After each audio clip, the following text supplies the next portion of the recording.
आइए दोस्तों शुरू करते हैं बीटीसी सेकेंड सेमेस्टर। और बीटीसी सेकेंड सेमेस्टर में आज का हमारा विषय होगा सामाजिक अध्ययन।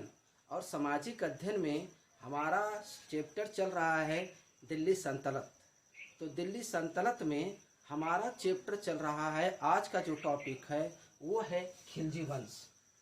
इसके पीछे मैंने आपको बताया था कि रजिया सुल्तान के बारे में और बलबन के बारे में मैंने चर्चा की थी। तो रजिया सुल्तान और बलबन के बारे में जो चर्चा मैंने की थी उस वीडियो को आप ज़रूर देखें। तो आइए शुरू करते हैं खिलजी वंश। तो देखिए, खिलजी वंश का जो शासनकाल है वह 1290 ईस्वी से लेकर के 1320 ईस्वी तक माना जाता है। खिलजी वंश का शासनकाल 1290 से ईस्वी से लेकर के 1320 ईस्वी तक माना जाता है। और भारत में खिलजी वंश का संस्थापक यानी खिलजी वंश का जो संस्थापक है, भारत में खिलजी वंश का जो संस्थापक है वह जलालुद्दीन फिरोज खिलजी है।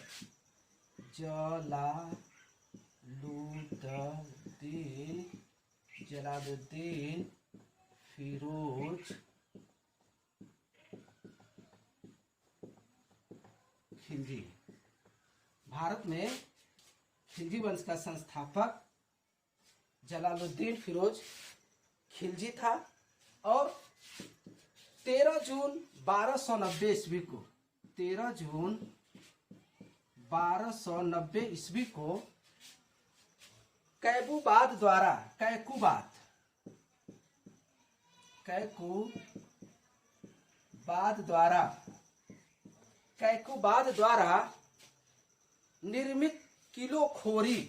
निर्मित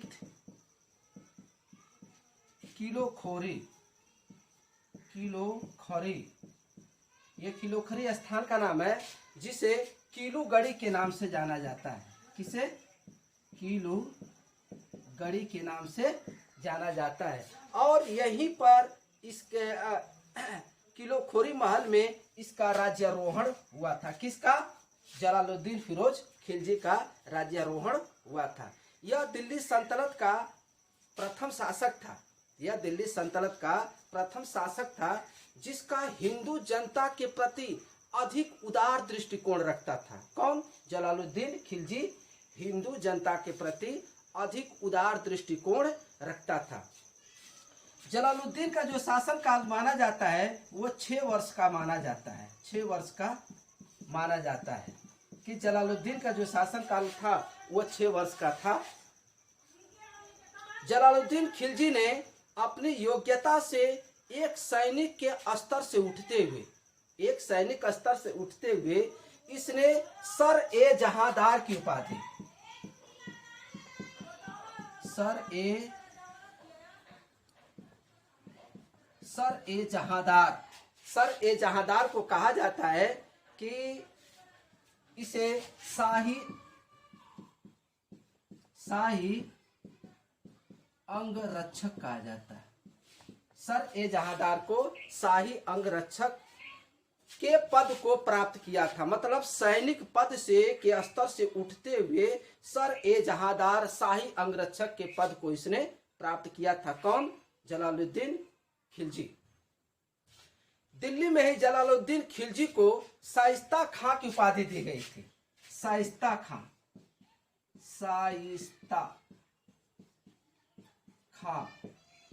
इसे उपाधि प्राप्त हुई थी।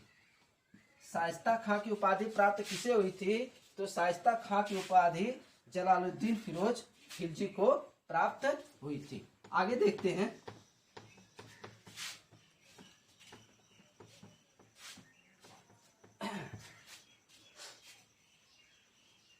और आरिज-ए मुमालिक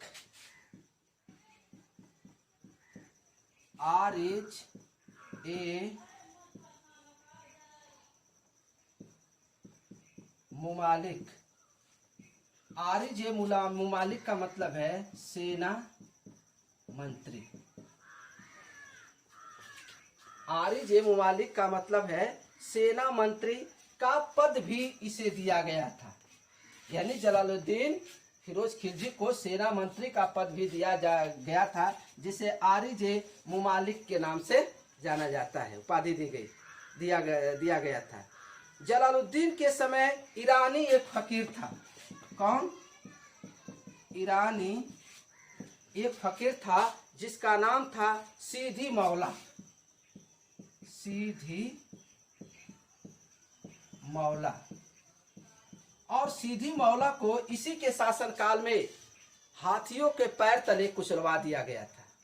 हाथियों के पैर तले कुचलवा दिया गया था। किसे? ये ईरानी एक फकीर था जिसका नाम था सीधी मौला, और इसी के शासनकाल में हाथियों के पैरों द्वारा इसे कुचलवा दिया गया था।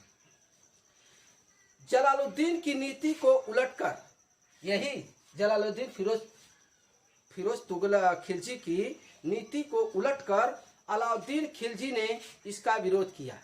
और जब अलाउद्दीन खिलजी ने इसका विरोध किया, और जिससे उसे कड़ी से कड़ी सजा भी देता था, यानी इसका विरोध किया और जिसने किया उसे इससे कड़ी से कड़ी सजा भी दिया जाता था। तो इसी में खिलजी वंश से संबंधित आइए एक और अलाउद्दीन खिलजी के बारे में हम चर्चा कर लेते हैं। खिलजी वंश से संबंधित अलाउद्दीन खिलजी के बारे में।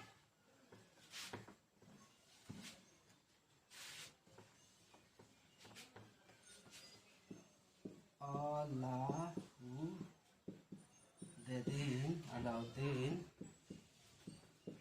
खिलजी। और अलाउद्दीन का खिलजी का शासनकाल 1290 से लेकर के 1316 तक, 1290 ईस्वी से लेकर के 1316 ईस्वी तक माना जाता है। किसका? अलाउद्दीन खिलजी का शासनकाल। इसके पिता का नाम क्या नाम था? अलाउद्दीन खिलजी के पिता का नाम क्या था? शहाबुद्दीन खिलजी। शहाबुद्दीन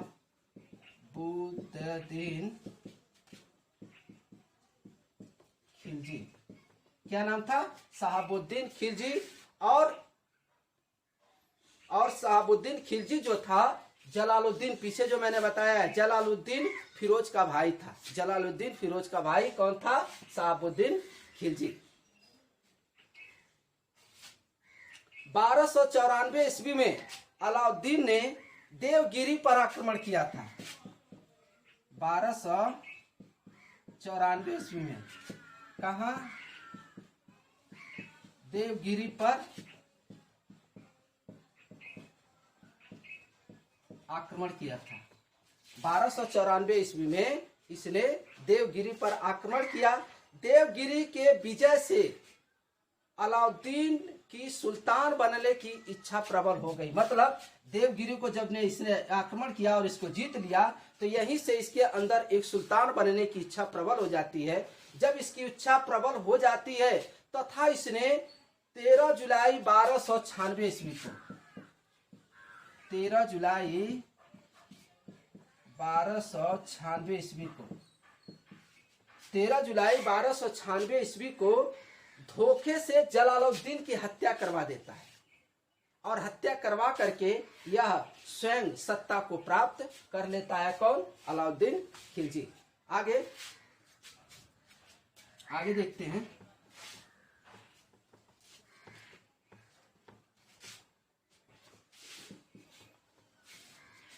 इक्कीस अक्टूबर 1296 ईस्वी को, 21 अक्टूबर 1296 ईस्वी को, 1296 ईस्वी को अलाउद्दीन ने खुद को कड़ा मलिकपुर में सुल्तान घोषित कर दिया।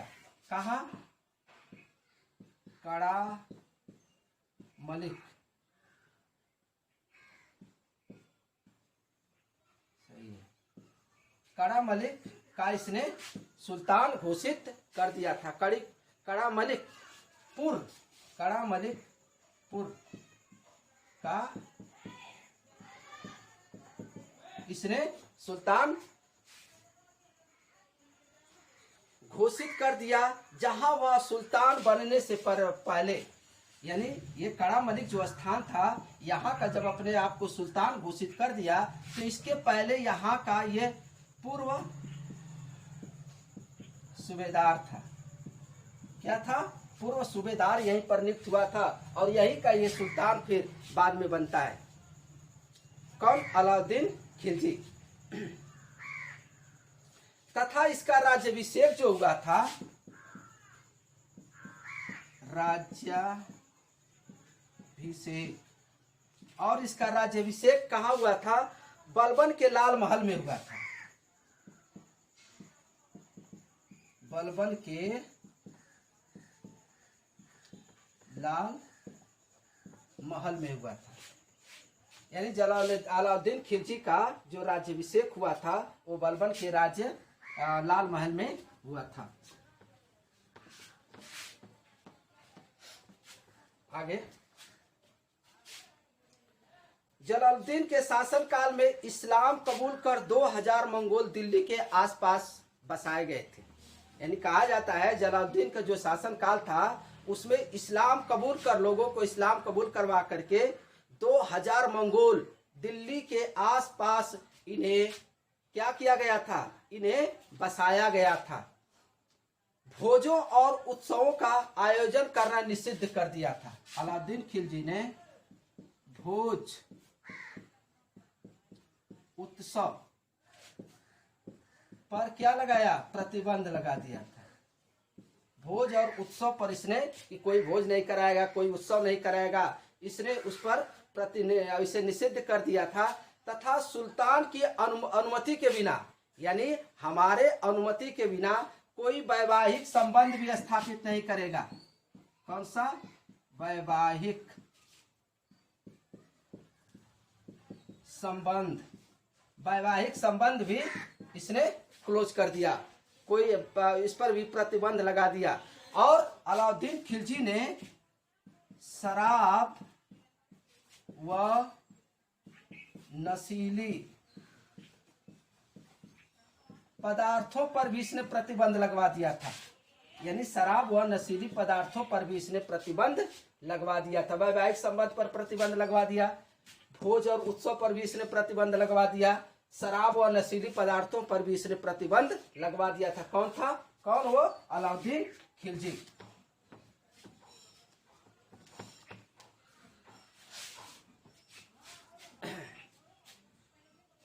राज्य की वास्तविक स्थिति का पता लगाने के लिए, यानी अलाउद्दीन खिलजी राज्य की वास्तविक स्थिति का पता लगाने के लिए उसने एक गुप्तचर प्रणाली की स्थापना की थी। किसकी, गुप्तचर प्रणाली की स्थापना की थी। किसने, अलाउद्दीन खिलजी ने। और किसके लिए, राज्य की सही स्थिति का पता लगाने के लिए, राज्य की सही स्थिति का पता लगाने के लिए। आगे देखते हैं अलाउद्दीन खिलजी का साम्राज्य का विस्तार।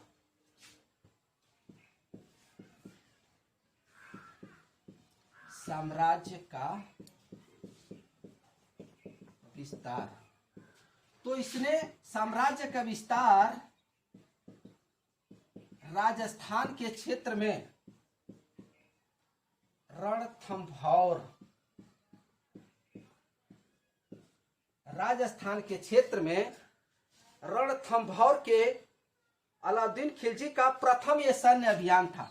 रणथंभौर का अभियान ये प्रथम अभियान था, प्रथम अभियान था। रणथंभौर का इसका प्रथम सैन्य अभियान था। रणथंभौर के विरुद्ध था। रणथंभौर की ख्याति राजस्थान में सबसे मजबूत किले के रूप में की थी, सबसे मजबूत किले के रूप में थी। इसीलिए इसका प्रथम सैन्य अभियान रणथंभौर ही था। रणथंभौर अभियान के प्रसिद्ध शायर, यानी रणथंभौर अभियान के प्रसिद्ध शायर अमीर खुसरो,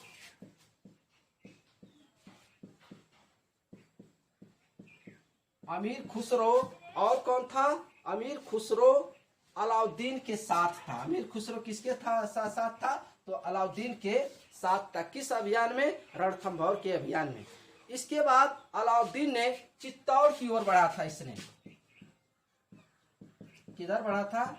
चित्तौड़ की ओर भी इसने कदम बढ़ाया हुआ था अलाउद्दीन खिलजी ने। चित्तौड़ की ओर बढ़ा और यहाँ राजस्थान के बाद सबसे शक्तिशाली यह राज्य था। कौन? चित्तौड़गढ़ राजस्थान का सबसे शक्तिशाली राज्य माना जाता था। चित्तौड़ अलाउद्दीन के एक नाबालिग बेटे थे। यही चित्तौड़ अलाउद्दीन का एक नाबालिग बेटा था, उनका पुत्र था। कौन? खिज्र खां। और खिज्र खां को क्या किया गया? खिज्र खां को चित्तौड़ इसके अधीन कर दिया गया, यानी खिज्र खां के अधीन चित्तौड़ कर दिया गया। और इसी चित्तौड़ का आगे चल करके नाम बदल करके खिजराबाद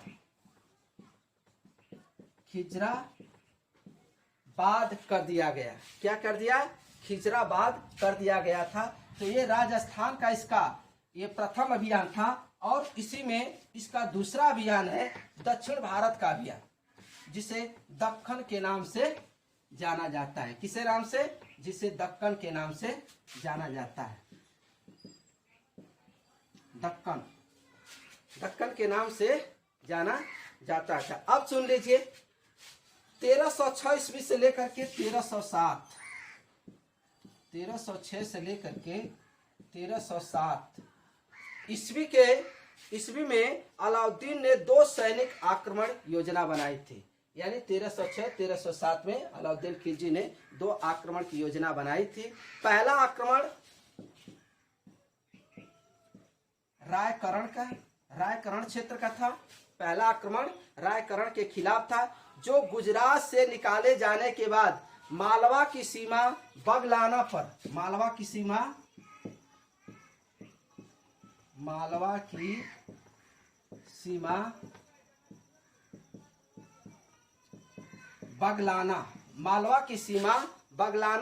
अधिकार किया था। जबकि दूसरा आक्रमण देवगिरी के क्षेत्र पर था। दूसरा आक्रमण कहाँ था? देवगिरी का राय रामचंद्र था।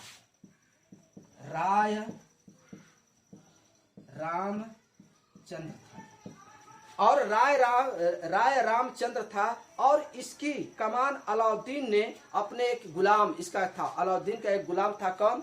मलिक गाफुर।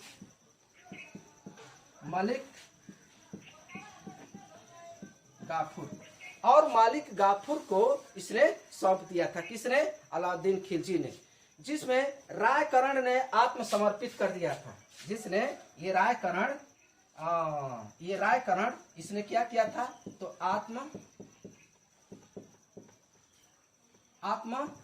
आत्मसमर्पण इसने कर दिया था। इसने आत्मसमर्पण इसने कर दिया था। आगे अलाउद्दीन का महान सेनापति मालिक गाफुर गुजरात विजय के दौरान नुसरत खां द्वारा 1000 दिनार में खरीदा था। किसे? मालिक गाफुर को। इसलिए उसे 1000 दिनारी भी कहा जाता है। किसे? मालिक गाफुर को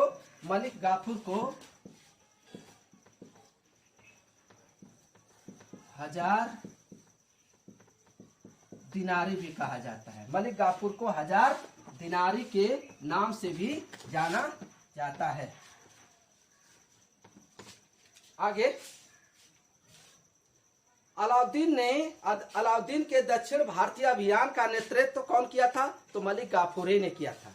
दक्षिण भारत का जो अभियान इसका था, उसका नेतृत्व कौन कर रहा था? तो उसका नेतृत्व मलिक गाफुर ही कर रहा था।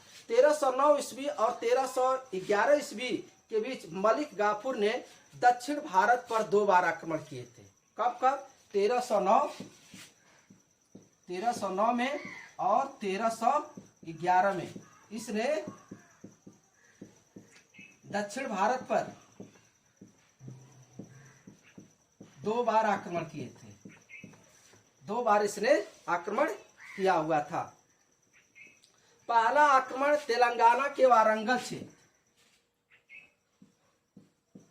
तेलंगाना का वारंगल क्षेत्र पर था। पहला आक्रमण तेलंगाना के वारंगल क्षेत्र पर था, क्षेत्रफल किया था।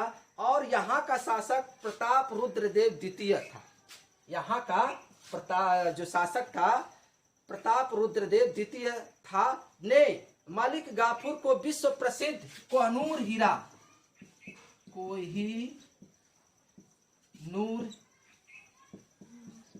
हीरा भेंट किया था। कोहिनूर हीरा किसने भेंट किया था? तो प्रताप रुद्रदेव द्वितीय ने मलिक गाफूर को विश्व प्रसिद्ध कोहिनूर हीरा भेंट किया था। और मलिक गाफूर ने कोहिनूर हीरा को इसने अलाउद्दीन को भेंट किया था।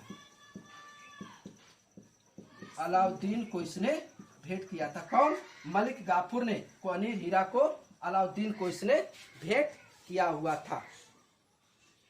जबकि दूसरा जो इसका आक्रमण था द्वार समुद्र मावर पर था। इसका दूसरा आक्रमण कहाँ था? द्वार समुद्र मावर पर था। दूसरा आक्रमण द्वार समुद्र मावर पर था। और ये वर्तमान में कर्नाटक का क्षेत्र है। और मदुरै पर, और ये वर्तमान में कहाँ है? तमिलनाडु का क्षेत्र है। ये वर्तमान में तमिलनाडु का क्षेत्र है। यह पहला अवसर था जब मुसलमानों की सेना दक्षिण में मदुरै तक ये पहुंचे हुए थे। मदुरै तक पहुंची हुई थी। अलाउद्दीन ने क्या क्या बनाए? अलाई दरवाजा किसने निर्माण करवाया? हौज खास का निर्माण करवाया। हौज खास का इसने निर्माण करवाया। फिर सीरी फोर्ट का निर्माण करवाया। सीरी फोर्ट का इसने निर्माण करवाया। फिर उसके बाद जमात खाना मस्जिद का निर्माण करवाया। जमात खाना मस्जिद का निर्माण करवाया। और किसने करवाया था? तो अलाउद्दीन खिलजी ने अलाई दरवाजा का निर्माण करवाया। हौज खास का निर्माण करवाया। सीरी पोर्ट का निर्माण करवाया। और जमात खाना मस्जिद का भी इसने निर्माण करवाया था। अलाउद्दीन खिलजी को द्वितीय सिकंदर भी कहा जाता है। द्वितीय सिकंदर किसे कहा जाता है? तो द्वितीय सिकंदर अलाउद्दीन खिलजी को कहा जाता है। नोट कर लीजिएगा, अलाउद्दीन प्रथम शासक था जिसने प्रथम बार अस्थाई सेना का गठन किया था। अस्थाई सेना का गठन किसने किया था? तो अस्थाई सेना का गठन अलाउद्दीन खिलजी ने किया था। तो दोस्तों, अलाउद्दीन खिलजी के बारे में बस यही। अगली वीडियो अलाउद्दीन से संबंधित उसकी बाजार नियंत्रण प्रणाली और कृषि नीति को लेकर के आएंगे। तब तक के लिए धन्यवाद।